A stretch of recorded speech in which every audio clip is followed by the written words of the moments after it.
রবীন্দ্র ভাবনা ও রবীন্দ্রনাথ ঠাকুরের কাব্য কবিতা জীবনীর পথে বিশেষভাবে প্রভাবিত করে এমনই একটি কবিতার সোনার তরী।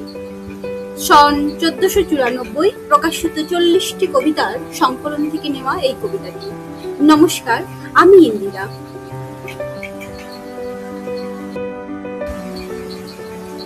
সোনার তরী, রবীন্দ্রনাথ ঠাকুর। গগনে গরজে মেঘ, ঘন বরষা, কুলে একা বসে আছি নাহি ভরসা।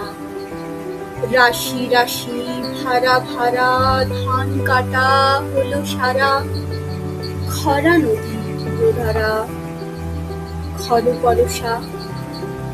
কাটিতে কাটিতে ধান এলো বরষা। একখানি ছোট ক্ষেত, আমি একলা, চারিদিকে বাঁকা জল করেছি খেলা। পরপারে দেখি আঁকা তরু ছায়া মুষি মাখা, গ্রামখানি মেঘে ঢাকা প্রভাত বেলা।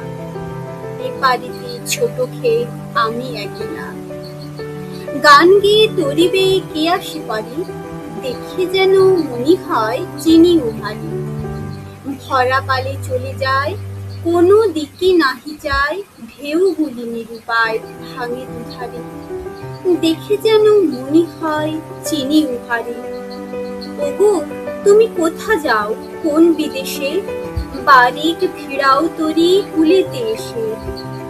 যেও যেথা যেতে চাও, যারে খুশি তারে দাও, শুধু তুমি নিয়ে যাও ক্ষণিকে ভেসে আমার সোনার ধান কুলেতে এসে।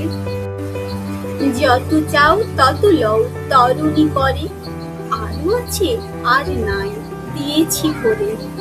এতকাল নদী কূলে যাহা লইছিনু ভুলে, সকলে দিলাম তুলে ধরি ধরে। এখন আমারই লহ করুণা করি, ঠাঁই নাই ছোট সে তরি, আমারই সোনার ধানে গিয়েছে ভরি।